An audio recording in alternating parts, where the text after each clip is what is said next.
नमस्कार, न्यूज के इकलौते फैमिली शो न्यूज की पाठशाला में आप सभी का बहुत स्वागत। मैं हूं सुशांत सिन्हा। ये वो पाठशाला जहां सबकी क्लास लगती है। और सबसे पहले कौन कौन सा चैप्टर आपको बता दूं। मोदी का राम मंदिर वर्सेस ममता का बाबरी क्या, बंगाल में ऐसा बवाल, ममता बनर्जी ने क्या धमकी दे डाली है, 6 दिसंबर को ममता के विधायक बाबरी मस्जिद की नींव रखेंगे या कुछ और खेला होने वाला है। इधर ममता उधर राहुल गांधी, संविधान का रोना रोते इंडी को पीएम मोदी ने एक चिट्ठी में कैसे निपटा दिया, आज आपको दिखाऊंगा।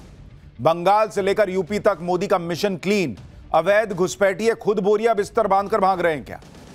ट्रंप से लेकर पूरी दुनिया हैरान, पीएम मोदी का ऐसा कौन सा एक्शन कि भारत नया इतिहास रचने जा रहा है, आज उसके बारे में भी बताऊंगा। मोदी ने पाकिस्तान को ऐसा कूटा, दुनिया के बड़े बड़े देश नोट भर भर कर भारत के सामने लाइन में क्यों लग गए हैं, आज इसका चैप्टर भी खोलूंगा। इमरान खान की जेल में हत्या का सच क्या है, पाकिस्तान में क्या गजब कांड हो गया है। इधर मोदी पहुंचे राम मंदिर, उधर मुनीर शहबाज को ऐसी आग लगी कि पॉपकॉर्न बनकर उछल रहे हैं क्यों, यह भी आपको बताऊंगा। और हनुमान चालीसा ने वो कौन सा रिकॉर्ड बना दिया जो भारत में कोई और बनाने की सोच भी ना सका। सनातन का गौरव वापस लाते पीएम मोदी ने जेन-ज़ी के अंदर का हिंदुत्व जगा दिया है क्या। और आखिर में हमारा स्पेशल सेगमेंट, सोचा है कभी। रोज सुबह आप जब जगते हैं सनराइज देखते होंगे, लेकिन सोचा है कभी कि दुनिया के किस देश में सबसे पहले सूर्योदय होता है, सूर्य की पहली किरण दुनिया में कहां सबसे पहले पड़ती है और भारत में कहां पड़ती है, आज इसके बारे में भी बताऊंगा। लेकिन पहले दिन भर की बड़ी खबरों का रिवीजन, उसके बाद पहला चैप्टर।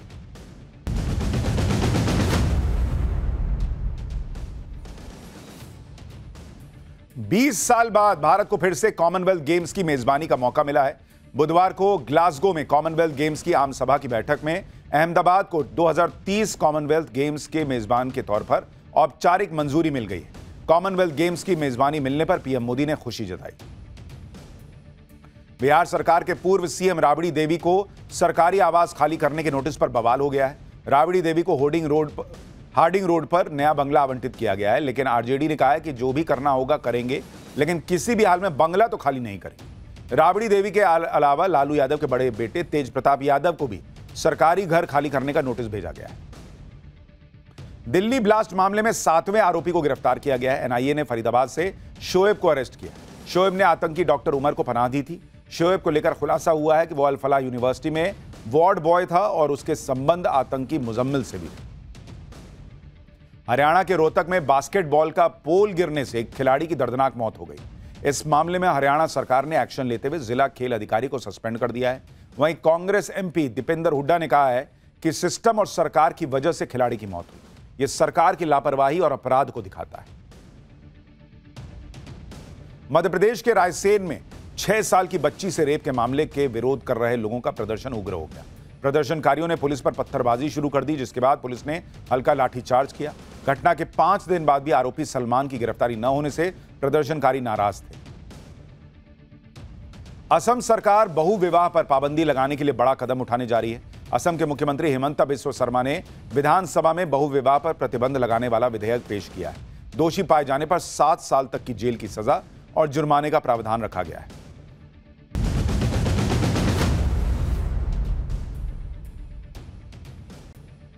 तो ये हो गया दिन भर का रिवीजन। अब पाठशाला की पहली क्लास, मोदी का राम मंदिर वर्सेस ममता का बाबरी। बंगाल में ऐसा बवाल, ममता बनर्जी ने क्या धमकी दे डाली। 6 दिसंबर को ममता के विधायक बाबरी मस्जिद की नींव रखेंगे या कुछ और खेला होने वाला है। इधर ममता उधर राहुल गांधी, संविधान का रोना रोते इंडी को पीएम मोदी ने एक चिट्ठी में कैसे निपटा दिया। और बंगाल से लेकर यूपी तक मोदी का मिशन क्लीन, अवैध घुसपैठिए खुद बोरिया बिस्तर बांधकर भाग रहे हैं क्या, सबसे पहले इसका चैप्टर देखिए। जब से प्रधानमंत्री नरेंद्र मोदी ने राम मंदिर में ध्वजारोहण किया, तब से इंडी गठबंधन में खलबली मची हुई, क्योंकि बिहार में तो हिंदुओं ने एकजुट होकर वोट कर दिया मोदी के लिए। वहां जाति में बटे नहीं हिंदू, उधर मुसलमानों का वोट वैसे ही ले उड़े। अब इंडी गठबंधन को लग रहा है कि उनके हाथ तो कुछ भी नहीं आ रहा है, इसलिए नरेंद्र मोदी के राम मंदिर के सामने अब बंगाल में बाबरी मस्जिद की बातें होने लगी। आज आपको बताऊंगा कि मोदी और ममता के बीच राम मंदिर और बाबरी वाली लड़ाई क्यों छिड़ गई। क्या आपको यह भी पता है कि 6 दिसंबर को, यानी जिस दिन बाबरी का विवादित ढांचा गिरा था, उस दिन बंगाल में क्या खेला होने वाला है। क्योंकि ममता बनर्जी के विधायक ने ऐलान कर रखा है कि 6 दिसंबर को बंगाल में बाबरी की नींव रखी जाएगी। आप यह भी देखिए कि इधर राम मंदिर में नरेंद्र मोदी ने ध्वजा फहराई, उधर बंगाल में रातों रात बाबरी के पोस्टर लग गए। भाई बाबरी के पोस्टर बंगाल में किसने लगाए, क्यों लगाए, उसकी ग्राउंड रिपोर्ट आज आपको बंगाल से दिखाऊंगा। साथ ही यह भी दिखाऊंगा कि इधर ममता बनर्जी, उधर राहुल गांधी कैसे संविधान का रोना रो रहे थे और नरेंद्र मोदी ने कौन सी ऐसी चिट्ठी लिखी कि पूरा गेम इनका निपट गया। ममता बनर्जी के साथ क्यों यूपी में अखिलेश यादव घबराए हुए दिख रहे हैं। लेकिन पूरे देश में जो पॉलिटिक्स चल रही है, ये जो हो रहा है, अवैध घुसपैठियों पर क्या जबरदस्त एक्शन हो रहा है, बंगाल से लेकर उधर योगी के यूपी तक में, सब लाया हूं। लेकिन पहले ट्रेलर देखिए।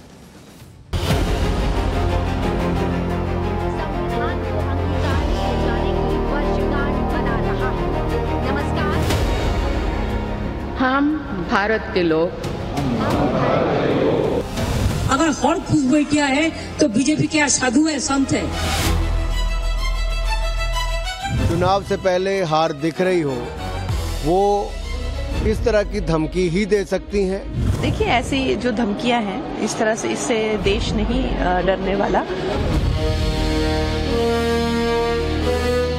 कभी भी भारत की जमीन पर ऐसे बर्बर आक्रांता, लुटेरा, अत्याचारी, पापाचारी, बलात्कारी का नामो निशान नहीं रहने देगा। बाबर इस देश से नहीं जुड़ा था, बाबर आक्रांता था। और बाबर के नाम पे बाबरी मस्जिद राज है ना, बिल्कुल न्यायोचित नहीं है।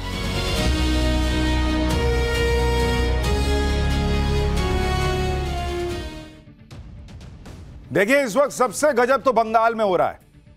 इधर नरेंद्र मोदी ने अयोध्या में राम मंदिर पर ध्वजा फहराई, उधर बंगाल में बाबरी के पोस्टर रातों रात लग गए। पश्चिम बंगाल के मुर्शिदाबाद जिले में मंगलवार देर रात बाबरी मस्जिद के शिलान्यास के पोस्टर लगा दिए गए भाई। और पोस्टर में बताया गया है कि 6 दिसंबर को मुर्शिदाबाद के बेलडांगा में बाबरी मस्जिद का शिलान्यास समारोह होगा। पोस्टर में टीएमसी के विधायक हुमायूं कबीर को आयोजनकर्ता बताया गया है। टीएमसी के विधायक मुर्शिदाबाद में 6 दिसंबर को बाबरी मस्जिद की नींव रखने का ऐलान पहले ही कर चुके थे। कल रात पोस्टर भी सामने आ गए। 3 साल में इसका निर्माण पूरा होगा और कार्यक्रम में कई मुस्लिम नेता शामिल होंगे, यह भी कहा जा रहा है। यानी बंगाल का चुनाव जो नरेंद्र मोदी अमित शाह के लिए अगला पड़ाव है बिहार के बाद, क्या वहां राम मंदिर की सियासत वर्सेस बाबरी की सियासत होगी? क्या राम मंदिर को चुनना है या बाबरी को चुनना है, इसका फैसला होगा क्या? देखिए, मस्जिद बनाना है तो बनाइए, लेकिन क्या बाबर का ही नाम मिला है? मस्जिद का नाम आक्रांता बाबर पर ही क्यों रखा जा रहा है? 6 दिसंबर की तारीख ही क्यों चुनी गई है, यह सवाल उठ रहा है। और वो भी तब जब बंगाल में अगले साल चुनाव है। जबकि टीएमसी के विधायक हुमायूं कबीर ने करीब 1 साल पहले मुर्शिदाबाद के बेलडांगा में बाबरी मस्जिद बनवाने का ऐलान किया था।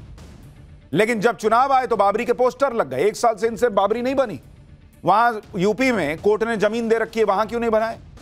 6 दिसंबर की इतनी आग लगी हुई है तो 6 दिसंबर तो 1992 में हुआ। 92 से लेकर, तब से लेकर अभी 2025 में इनको याद आया कि बाबरी की मस्जिद बनानी है। लेकिन देश में मुगलों का महिमा मंडन करने वालों को पीएम मोदी और सीएम योगी ने तगड़ा जवाब दिया। आप एक बार प्रधानमंत्री मोदी और सीएम योगी को दोनों को सुनिए। दोनों खुले में कह रहे हैं कि मुगल तो क्रूर थे, आक्रांता थे। फिर आपको दिखाऊंगा कि ममता बनर्जी कैसे भड़की हुई हैं और क्या धमकी दी है बीजेपी को। उस क्रूर औरंगजेब ने गुरु साहिब को बंदी बनाने का आदेश दिया, लेकिन गुरु साहब ने खुद दिल्ली जाने की घोषणा कर दी।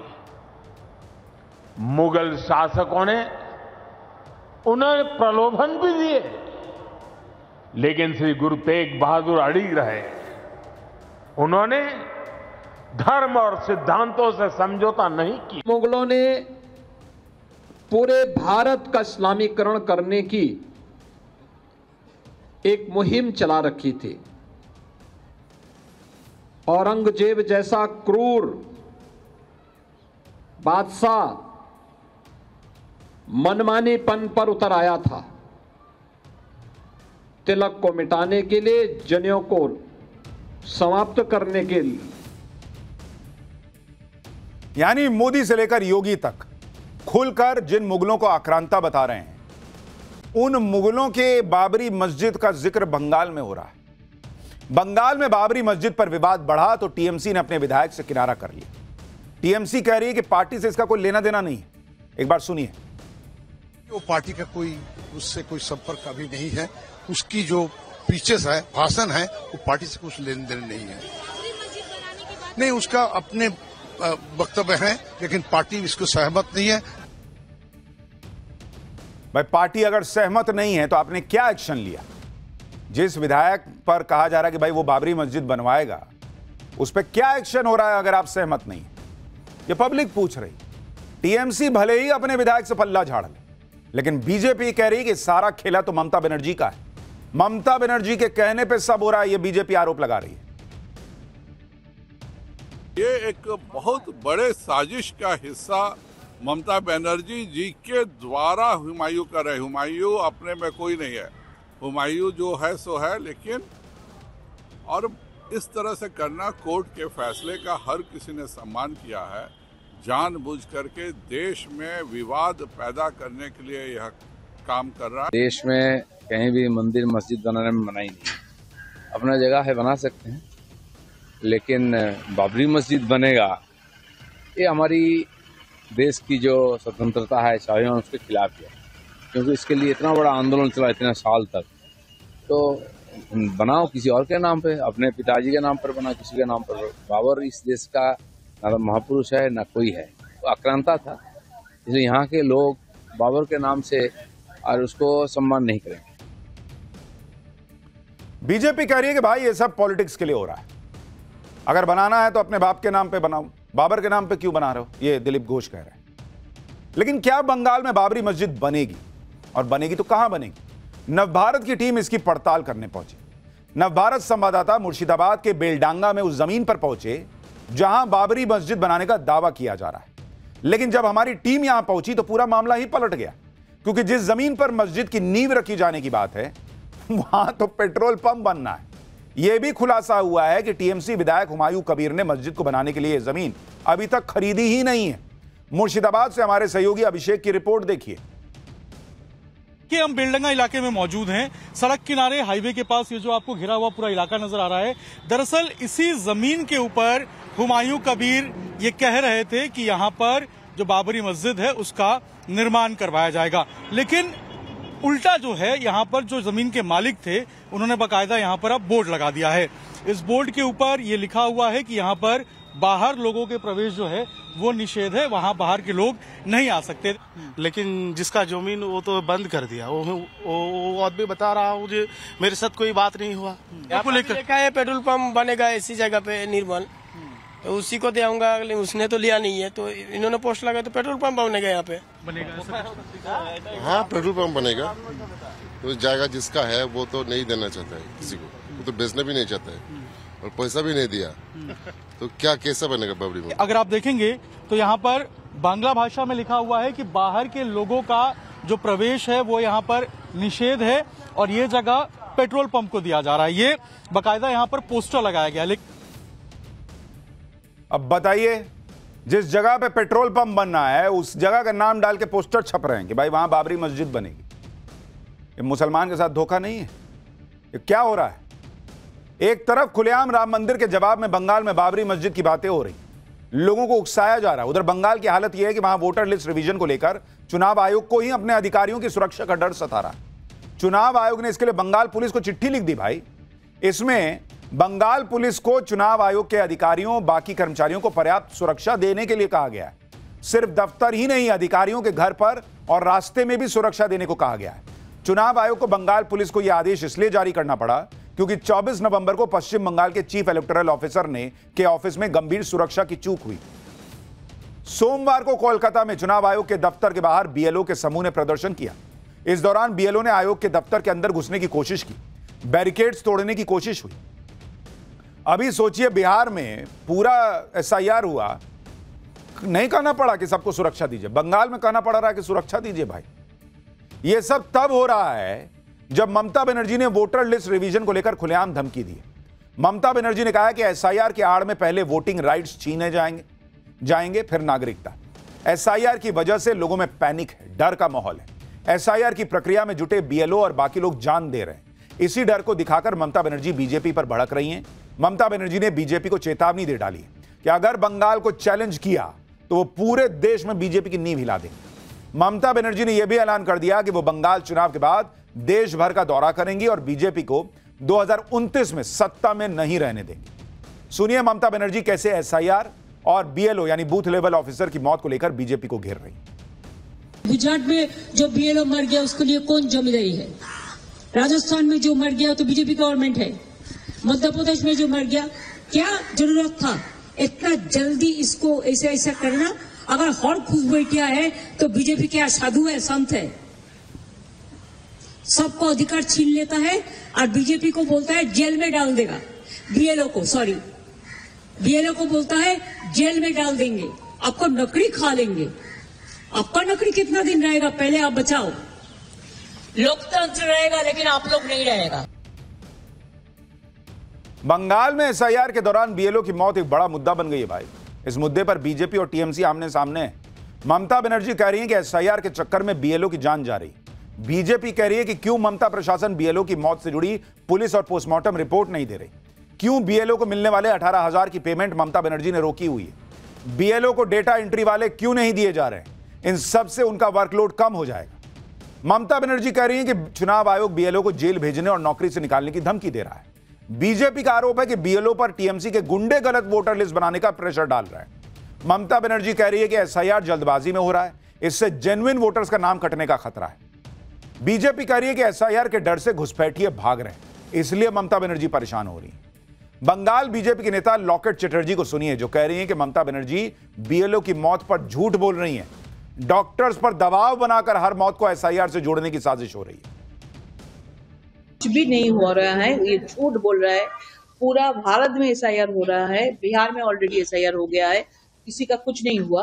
पश्चिम बंगाल में क्यों होगा? कोई भी किसी का लोग का मौत हो रहा है तो सब जगह में ऐसा बोल दिया है। शशांक घाट में भी ऐसा बोल दिया है, तो डेथ सर्टिफिकेट डॉक्टर भी देंगे तो उसको भी धमकी दिया है। तो इसमें बोलना है कि एसआईआर में ये सुसाइड किया है, ऐसा चिंता में इसका स्ट्रेस लेवल ऐसा बढ़ गया था तो इसका हार्ट अटैक हो गया। हालांकि लोगों को एक बात समझ में नहीं आ रही कि अभी बिहार में एसआईआर हुआ, वहां भी करोड़ों वोटर्स थे, लेकिन और बहुत कम समय में एसआईआर हुआ। यही तो आरोप लग रहा था कि इतने कम समय में बिहार में एसआईआर क्यों हो रहा है। वहां इस तरह की खबरें नहीं आई कि बीएलओज की जान जा रही है, बीएलओ आत्महत्या कर ले रहे हैं। बंगाल और दूसरी जगहों पर ऐसी खबरें क्यों आ रही हैं, यह पब्लिक सवाल पूछ रही है, जबकि वहां तो और ज्यादा समय है एसआईआर करने के लिए। ऐसा क्या प्रेशर आया हुआ है? एसआईआर को लेकर धमकी सिर्फ ममता बनर्जी ही नहीं दे रही, पूरे इंडी गठबंधन का यही हाल है। झारखंड सरकार में कांग्रेस के एक मंत्री हैं इरफान अंसारी, वो भाई साहब तो कह दिए कि बीएलओ आएगा तो घर में घुसना ही नहीं देना है, उसे बंद कर दो। सुनिए कांग्रेस के इन मंत्री को। मैंने कहा कि एसआईआर हम लोग लागू नहीं होने देंगे। एसआईआर का साइड इफेक्ट बिहार में हुआ है। बिहार चुनाव में भाजपा नहीं जीती है, एसआईआर जीता है वहाँ पर। और मैं देखिए कल अपने विधानसभा में मैंने लोगों को सचेत किया, आगाह किया है कि आप लोग किसी कीमत पर एसआईआर लागू नहीं होने दीजिए। आप लोग अगर कोई बीएलओ अगर आपके पास आता है तो उसको अगर नाम काटने आता है, सुन लीजिए मेरी बात, ऐसे तो बीएलओ हमारा पदाधिकारी है, अगर वो जबरन आपका नाम काटता है तो हमको आप बुलाइए, उसको बंद करके रखिए, हम चाबी खोल देंगे। मतलब ये बता रहे हैं कि बीएलओ को घर में बंद कर दीजिए। गजब हाल है बॉस। भाई पूरी प्रक्रिया है, बीएलओ अपनी मर्जी से नाम नहीं काट सकता, आप फिर अपील कर सकते हैं, तो बीएलओ को घर में बंद करने के रखिए और हमको बुलाइए का क्या मतलब है? आप बीएलओ को डरा ना रहे हैं। फिर उधर अखिलेश यादव यूपी में एसआईआर को लेकर परेशान है। अखिलेश यादव ने दावा कर दिया कि यूपी में 3 करोड़ वोट काटने का प्लान है। अखिलेश यादव को भी सुनिए।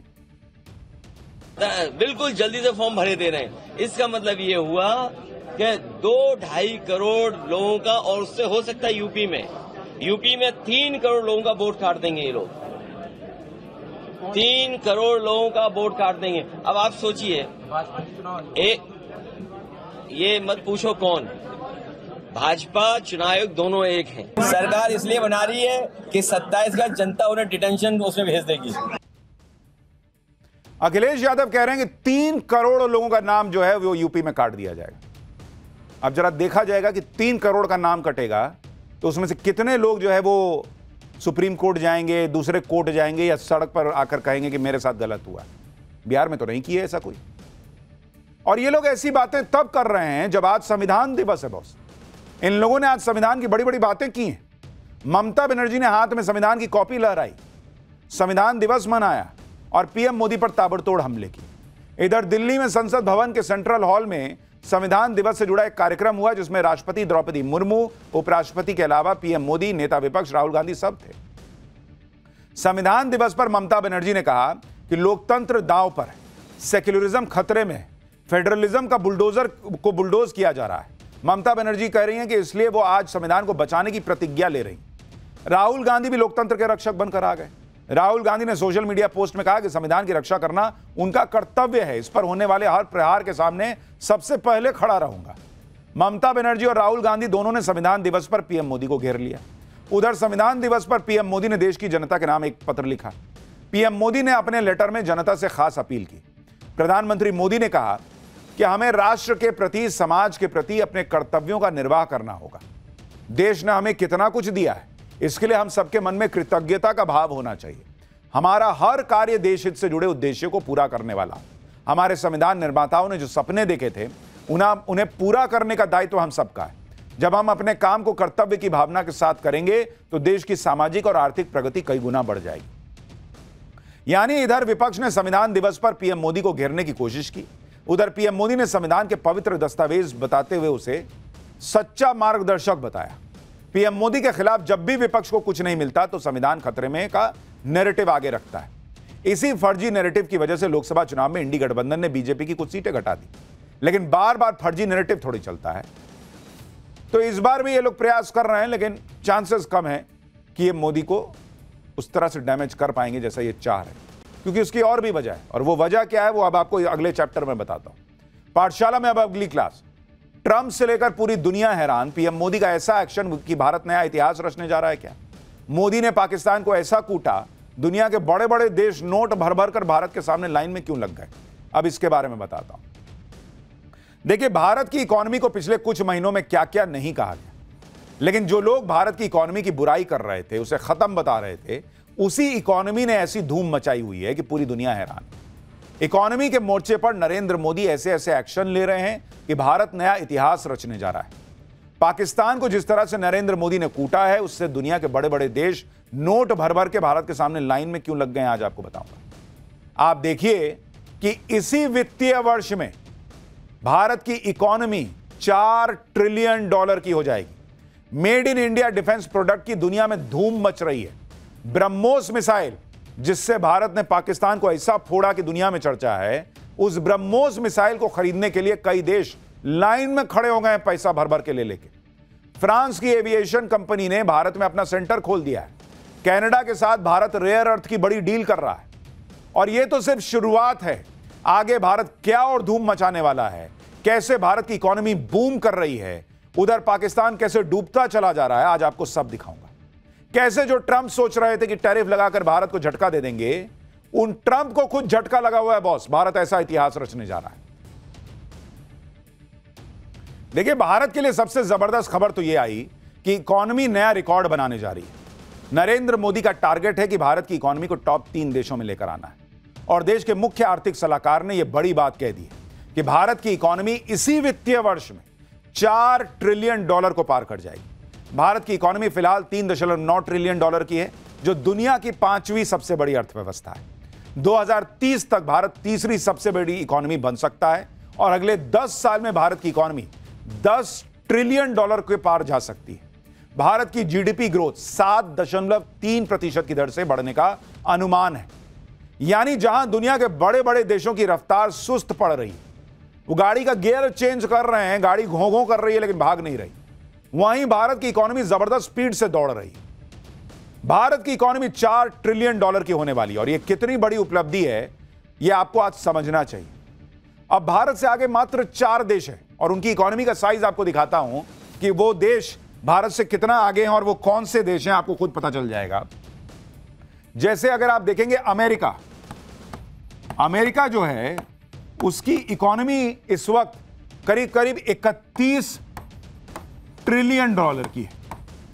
ट्रिलियन डॉलर की है अमेरिका की इकोनॉमी। इसी ये नंबर 1 पर है। नंबर 2 पर चीन है, जिसकी इकोनॉमी $19.4 ट्रिलियन की है। ट्रिलियन की, चाइना की। तीसरे नंबर पर है जर्मनी, इसकी इकोनॉमी जो है वो करीब करीब $5 ट्रिलियन है। मतलब ये दोनों तो अलग खेल चल रहा है इनका। भारत से थोड़ा ही आगे जो है वो जर्मनी है, जिसकी इकोनॉमी है $5 ट्रिलियन, टी से ट्रिलियन। इसके बाद है जापान चौथे नंबर पर, जापान। और जापान कितना है भाई? $4.28 ट्रिलियन।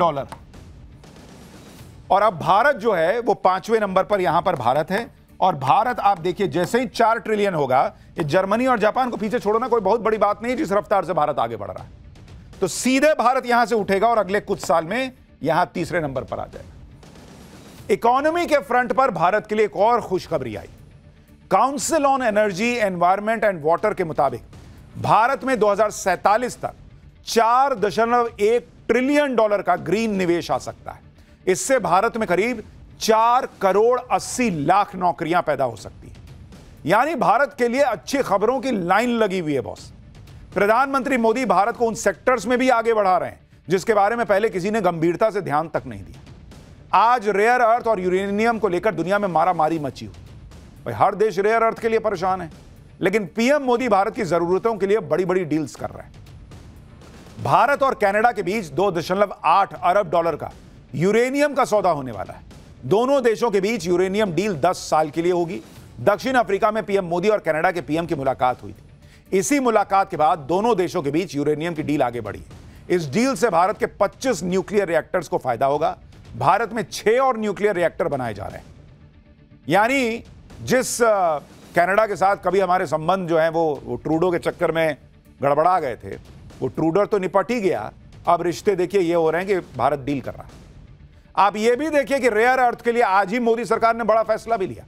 सरकार ने रेयर अर्थ मैग्नेट बनाने के लिए 7,280 करोड़ रुपए की योजना को मंजूरी दी। इसका मकसद भारत में रेयर अर्थ मैग्नेट की घरेलू मैन्युफैक्चरिंग को बढ़ावा देना है, जिससे ईवी, इलेक्ट्रिक व्हीकल जो होता है, इलेक्ट्रॉनिक्स, डिफेंस और रिन्यूएबल एनर्जी के लिए स्थायी सप्लाई मिल सके। सरकार का लक्ष्य है कि भारत में सालाना 6,000 टन रेयर अर्थ मैग्नेट की क्षमता विकसित हो सके। चीन से हो रहे रेयर अर्थ मैग्नेट का आयात भी पिछले कुछ समय से कम हो रहा है।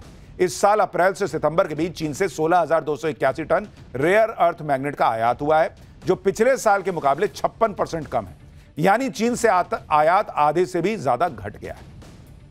यानी एक तरफ Narendra Modi rare earth magnet को लेकर डील्स कर रहे हैं और दूसरी तरफ यह भी प्रयास कर रहे हैं कि भाई अपने यहां ये इतना बनाओ कि कल को कहीं दिक्कत हो तो अपने में हम सफिशिएंट रहें।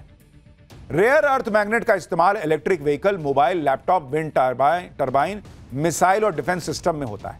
अब सरकार ने रेयर अर्थ मैग्नेट के लिए योजना पर काम शुरू किया है, जिससे आने वाले समय में चीन पर निर्भरता और कम हो जाएगी। देखिए, इकोनॉमी का पहिया घूम नहीं रहा, फुल स्पीड से घूम रहा है और इसके लिए जरूरी रिफॉर्म भी पीएम मोदी करते चले जा रहे हैं। ऐसा ही एक गेम चेंजर रिफॉर्म है लेबर कोड, जिसे मोदी सरकार ने लागू किया है। इससे देश भर के श्रमिकों, कर्मचारियों को फायदा होगा। देश में अभी तक 29 श्रम कानून लागू थे, इसकी जगह अब सिर्फ 4 लेबर कोड लागू हैं। इससे कर्मचारियों के लिए बेहतर माहौल मिल पाएगा। कंपनियों के लिए भी कई प्रक्रियाएं सरल हो जाएंगी। सिंगल रजिस्ट्रेशन और लाइसेंस से बिजनेस अब कर सकेंगे। इससे रोजगार बढ़ेगा, कर्मचारियों में सुरक्षा बढ़ेगी। कर्मचारियों के लिए ग्रेचुइटी की अवधि 1 साल कर दी गई है। अब 1 साल की नौकरी पर ही ग्रेचुइटी मिल सकेगी। भाई पहले 5 साल करते थे तब ग्रेचुइटी मिलती थी, अब 1 साल की नौकरी और ग्रेचुइटी मिल जाएगी। यानी जो लेबर फोर्स है, जो आम आदमी है, उसके लिए भी नरेंद्र मोदी सोच रहे हैं। और कैसे अगर इकोनॉमी को बढ़ाना है, गति देते रहना है, तो भैया धक्का न देना होगा। तो धक्का देने का काम तेजी से चल रहा है। देखिए, नरेंद्र मोदी के विजन का एक उदाहरण आपको समझाता हूं। भारत के एविएशन सेक्टर के लिए एक बड़ी समस्या मेंटेनेंस, रिपेयर और ओवरहॉलिंग की थी। यह सारा काम विदेश में होता था, जिससे विमान काफी समय तक ग्राउंडेड रहते थे कि भाई वहां जाएंगे, रिपेयर होंगे, मेंटेनेंस होगा, तब आएंगे। पैसा भी ज्यादा लग जाता था। लेकिन अब फ्रांस की सैफरन कंपनी ने हैदराबाद में एमआरओ फैसिलिटी सेंटर खोल दिया है। आज ही इसका उद्घाटन खुद पीएम मोदी ने किया। इससे भारत में ही विमानों का मेंटेनेंस हो पाएगा, रिपेयर हो पाएगा, ओवरहॉलिंग हो पाएगा। यानी एमआरओ का जो काम है, मेंटेनेंस, रिपेयर, ओवरहॉलिंग, वो तीनों यहीं हो जाएगा। भारत का डोमेस्टिक एविएशन मार्केट दुनिया में तीसरा सबसे बड़ा मार्केट है। भारत की एविएशन कंपनियों ने 1500 नए विमानों के ऑर्डर दे रखे हैं। विमानों की मेंटेनेंस, रिपेयर और ओवरहॉलिंग का 85% काम विदेश में होता है। इससे कंपनियों का खर्च बढ़ता था, समय अलग जाता था। अब भारत में ही विमानों का मेंटेनेंस और रिपेयर होगा। इससे भारत ग्लोबल एमआरओ हब के रूप में भी विकसित होगा। यानी नरेंद्र मोदी का अगर आप देखेंगे पिछले 11 साल में, उनका पूरा फोकस ये है कि अभी जितना जरूरत है वो बाहर से कर लो, लेकिन कैसे सारा काम यहीं हो जाए भारत में, हमको दूसरे पे निर्भर कम से कम रहना पड़े, इस पे फुल फोकस है उनका। पीएम मोदी का कहना है कि भारत सिर्फ एविएशन ही नहीं बल्कि शिपिंग एमआरओ इकोसिस्टम के लिए भी बड़े स्केल पर काम कर रहा है। मतलब कोई हिसाब ही नहीं भाई, इधर उधर जिधर देखो उधर जहां मौका है भारत को छा जाने वाला हिसाब है। सुनिए पीएम मोदी को एक बार, फिर आपको बताता हूं कि कैसे बड़े बड़े देश नोट भर भर के भारत के सामने लाइन में खड़े हैं और क्यों खड़े। पहली बार देश में एक global OEM deep level servicing की सुविधा स्थापित कर रहा है। साथियों, साफरान की ग्लोबल ट्रेनिंग, नॉलेज ट्रांसफर और भारत के इंस्टीट्यूशंस के साथ साझेदारी, इससे देश में एक ऐसी वर्कफोर्स तैयार होगी जो आने वाले वर्षों में पूरे एमआरओ इकोसिस्टम को नई गति, नई दिशा देगी। इस फैसिलिटी से देश के दक्षिण भारत के नौजवानों के लिए रोजगार के अनेक अवसर बढ़ेंगे और हम सिर्फ एविएशन एमआरओ तक सीमित नहीं रहना चाहते। हम शिपिंग से जुड़े एमआरओ इकोसिस्टम पर भी बहुत बड़े स्केल पर काम कर रहे हैं। एक और जबरदस्त काम नरेंद्र मोदी ने यह किया कि जिस तरह से पाकिस्तान को कूटा गया, उससे दुनिया के बड़े बड़े देश नोट भर भर के भारत के सामने लाइन लगाकर खड़े हो। और ये क्यों कह रहा हूं, आप इसको इस तरह से समझिए कि भारत की ब्रह्मोस मिसाइल का जलवा दुनिया ने देखा। यही ब्रह्मोस गई है ना, फोड़ के आ गई पाकिस्तान को, इतना अंदर तक घुस के फोड़ दी कि दुनिया कह रही कि बाप रे बाप, इतना अंदर तक तो कोई नहीं मार पाया। तो अब ब्रह्मोस खरीदने के लिए दुनिया के देश लाइन में लग के खड़े हो गए। रूस के सहयोग से बनी ब्रह्मोस सुपरसोनिक क्रूज मिसाइल दुनिया की सबसे खतरनाक मिसाइल में से एक है। ऑपरेशन सिंदूर के बाद तो ब्रह्मोस की डिमांड एकदम रॉकेट बनी हुई। आप देखिए कि दुनिया के 16 देश ब्रह्मोस खरीदने के लिए लाइन में लग गए। भारत 4100 करोड़ की ब्रह्मोस डील करने वाला है। Malaysia, Thailand, Singapore, Brazil, Brunei, Chile, Egypt, Argentina, संयुक्त अरब अमीरात, सऊदी अरब, कतर, ये सारे देश ब्रह्मोस खरीदना चाहते हैं। भारत आज 100 से ज्यादा देशों को हथियार बेच रहा है। अमेरिका, फ्रांस, रूस और इटली तक भारत से रक्षा उपकरण खरीद रहे हैं। भारत का डिफेंस एक्सपोर्ट 25,000 करोड़ रुपए के पार जा चुका है। 2029 तक डिफेंस एक्सपोर्ट 50,000 करोड़ पार करने का लक्ष्य रखा गया है। यानी जो भारत दुनिया से खाली हथियार खरीदता ही रहता था एक जमाने में, वो आज दुनिया को हथियार बेच रहा है। बड़े बड़े देश लाइन में लगे हुए कि सर एक ब्रह्मोस मिल जाता तो। यानी एक तरफ भारत है जिसके सामने दुनिया नोट भर भर के लाइन में लगी है ब्रह्मोस खरीदने के लिए, और दूसरी तरफ वही भिखारी पाकिस्तान जो दुनिया के सामने कटोरा ले घूम रहा है, खड़ा रहता है। कटोरा कंट्री पाकिस्तान का हाल यह है कि वो डूबता चला जा रहा है और डूबते पाकिस्तान में लूट भी भयंकर मची हुई।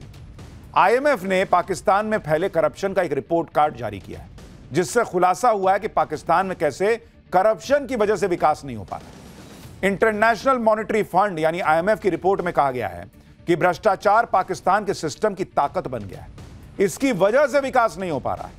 पाकिस्तान की सरकार पर कुछ अमीर लोगों का कब्जा है और ये लोग सरकार के फैसलों को प्रभावित करते हैं।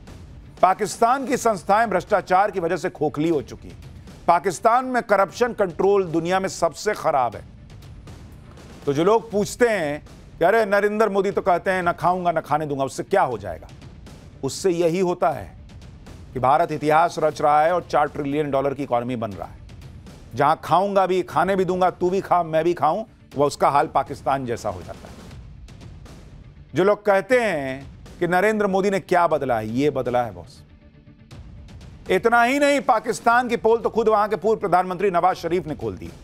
नवाज शरीफ ने खुलेआम कबूल लिया है कि पाकिस्तान की अपनी कोई हैसियत ही नहीं है, पाकिस्तान की कोई औकात ही नहीं है।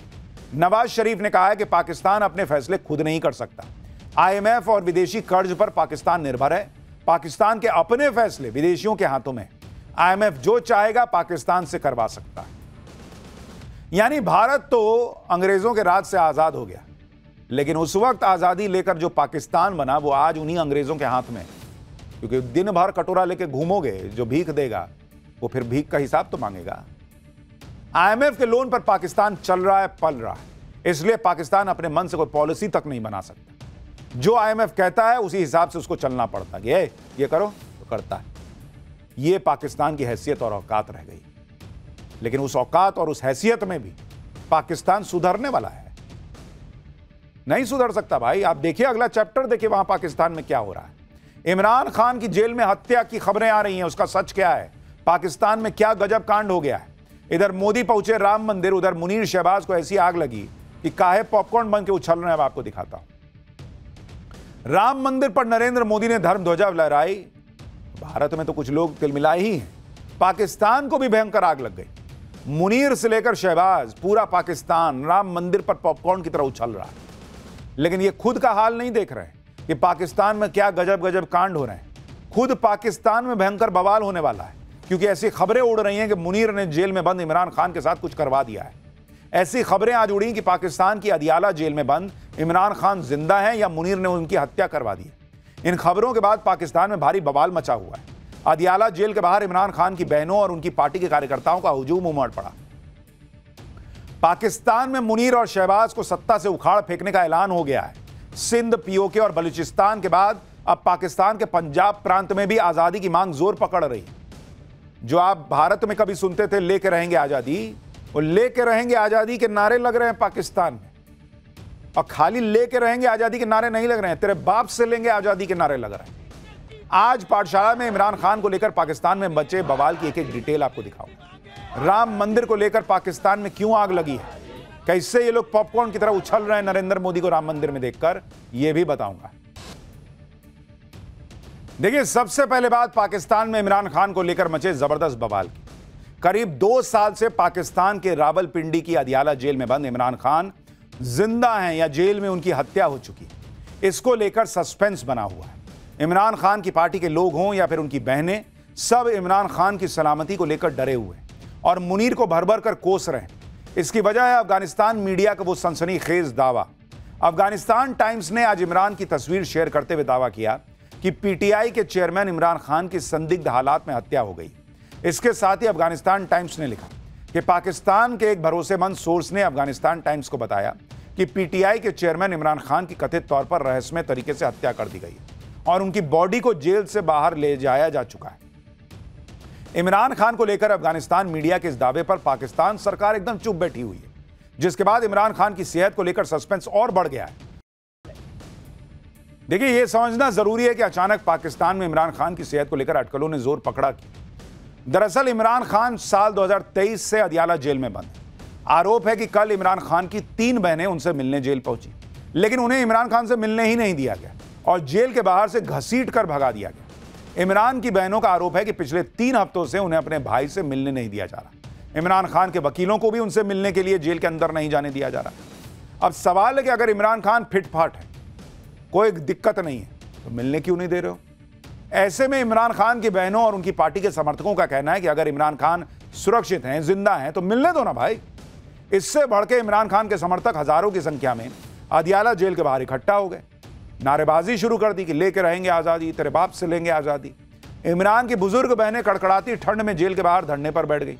आरोप है कि मुनीर के इशारे पर इमरान खान की बहनों को वहां से खदेड़ दिया गया, जिसके बाद इमरान खान के समर्थकों ने जेल के बाहर नारेबाजी शुरू कर दी और मुनीर और शहबाज को सत्ता से उखाड़ फेंकने का ऐलान कर दिया। बलूचिस्तान, खैबर पख्तूनख्वा, गिलगित के साथ ही पंजाब की आजादी के नारे लगने शुरू हो गए वहां। इमरान खान की बहन ने भी दावा किया कि पूरा पाकिस्तान उनके भाई के साथ खड़ा है। पीटीआई के कार्यकर्ताओं का आरोप है कि अदियाला जेल के बाहर पूर्व पीएम इमरान खान की बहनों अलीमा, उज़मा और नौरीन खान के साथ मुनीर की सिक्योरिटी फोर्स ने बदसलूकी की। हिरासत में लेने से पहले नौरीन खान को सड़क पर घसीटा गया। जेल के बाहर के एक वीडियो में इमरान खान की बहनें कांपती हुई, डरी और सहमी हुई नजर आ रही। इतना सब कुछ हो गया, लेकिन पाकिस्तान की सरकार इमरान खान से मिलने नहीं दे रही इनको। और इसीलिए सवाल उठ रहा है कि इमरान खान अगर जिंदा है, कुछ नहीं हुआ है, तो इतना कुछ होने के बाद तो कोई भी कहता कि अच्छा एक आदमी आओ मिल लो। अदियाला जेल के बाहर बवाल बढ़ने के बाद इमरान खान की बहन अलीमा खान को हिरासत में ले लिया गया उल्टा, और आज कोर्ट में पेशी के बाद उन्हें जेल भेज दिया गया। तो कहां इमरान खान से मिलवाना था, कहां बहन को ही जेल में डाल दिया। पाकिस्तान में मुनीर और शहबाज ने जिस तरह से इमरान खान की सेहत को लेकर चुप्पी साधी हुई है, उनकी बहनों पर एक्शन हो रहा है, इससे इमरान समर्थकों की आशंका बढ़ती जा रही है। इमरान खान की सेहत को लेकर शक इसलिए भी गहरा रहा है क्योंकि पाकिस्तान की सत्ता में बैठे लोगों के मन में इमरान खान को लेकर कितनी नफरत भरी हुई है, ये किसी से छिपा नहीं है। और आज जब इमरान खान की सेहत को लेकर चर्चाएं हो रही हैं, तो ऐसे में मुनीर और शहबाज को इमरान खान के समर्थन में पाकिस्तान के सुलगने का डर सताने लगा है। इसलिए शहबाज के बड़े भाई नवाज शरीफ इमरान खान के खिलाफ माहौल बनाने में जुट गए और इमरान खान पर पाकिस्तान को कंगाली की कगार पर पहुंचाने का आरोप लगा दिया। नवाज शरीफ हों या उनके भाई पीएम शहबाज शरीफ या फिर आर्मी चीफ मुनीर, सबकी टेंशन सिर्फ इमरान खान नहीं है, बल्कि पाकिस्तान के अंदर पहले से ही ऐसा बवाल मचा हुआ है जो मुनीर और उसकी सेना से संभले नहीं संभल पा रहा।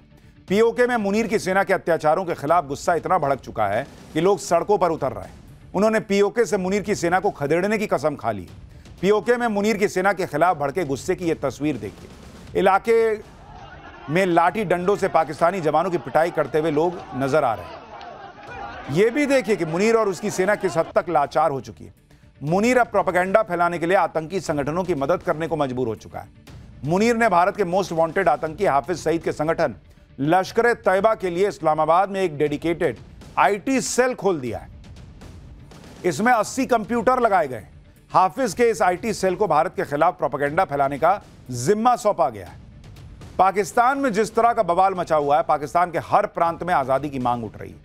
मुनीर की सेना की पिटाई हो रही है, उससे पाकिस्तान के टुकड़े टुकड़े होने को लेकर सोशल मीडिया पर मीम्स वायरल हो रहे हैं।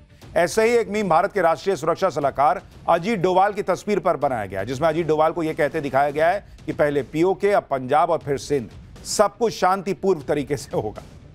अब यह भी देखिए कि जो पाकिस्तान कुछ दिनों पहले सुरक्षा बलों का हेडक्वार्टर आत्मघाती धमाकों से दहल उठा था, तालिबान जिसको घुटनों पर ला चुका है, उससे मुनीर समझ चुका है कि अंदर ही अंदर अब उसकी कब्र खुदनी शुरू हो चुकी है और उसका बचना थोड़ा मुश्किल होगा। ऐसे में मुनीर और पाकिस्तान ने अब घर में हो रही किरकिरी से बचने के लिए राम मंदिर के निर्माण के पूरा होने को पर चीखना शुरू किया। राम मंदिर पर पाकिस्तान ने यूनाइटेड नेशन को चिट्ठी भेजी और इस चिट्ठी में पाकिस्तान ने लिखा कि वो राम मंदिर में ध्वजारोहण से चिंतित है। जिस जगह पहले बाबरी मस्जिद थी, वहां अब राम मंदिर बनाया गया है। चिट्ठी में दावा किया गया है कि बाबरी मस्जिद कई सदियों पुरानी धार्मिक जगह थी, जिसे 6 दिसंबर 1992 को भीड़ ने गिरा दिया था। इससे धार्मिक उन्माद बढ़ाने की कोशिश की गई। आगे चिट्ठी में पाकिस्तान ने अपील की कि भारत में कथित रूप से बढ़ते इस्लामोफोबिया, हेट स्पीच और नफरत की बुनियाद पर हो रहे कथित हमलों की ओर ध्यान दिया जाए। यूएन और दूसरी संस्थाएं भारत में इस्लामिक विरासत को सुरक्षित रखने में अपनी भूमिका निभाएं और सभी अल्पसंख्यकों की धार्मिक और सांस्कृतिक विरासत को सुरक्षित रखने में सहयोग दें। पाकिस्तान कह रहा है कि भारत में अल्पसंख्यकों पर अत्याचार हो रहा है, मुसलमान पर अत्याचार हो रहा है। तुमने खुद वहां हिंदुओं का यह हाल किया है कि वहां हिंदू बचे नहीं। यहां मुसलमानों की जनसंख्या और बढ़ी है। अत्याचार होता तो ऐसा होता क्या? अत्याचार होता तो 500 साल के इंतजार के बाद राम मंदिर बनता क्या? अत्याचार होता तो कोर्ट केस लड़ना पड़ता हिंदुओं को क्या? अत्याचार होता तो क्या प्रभु श्री राम के होने का सबूत पेश करना पड़ता क्या? सब तो ऐसे ही हो जाता। फिर अत्याचार नहीं हो रहा, लोकतांत्रिक तरीके से हो रहा है और जो सच है वो हो रहा है। लेकिन पाकिस्तान ये नौटंकी कर क्यों रहा है, इसके पीछे का मकसद समझिए।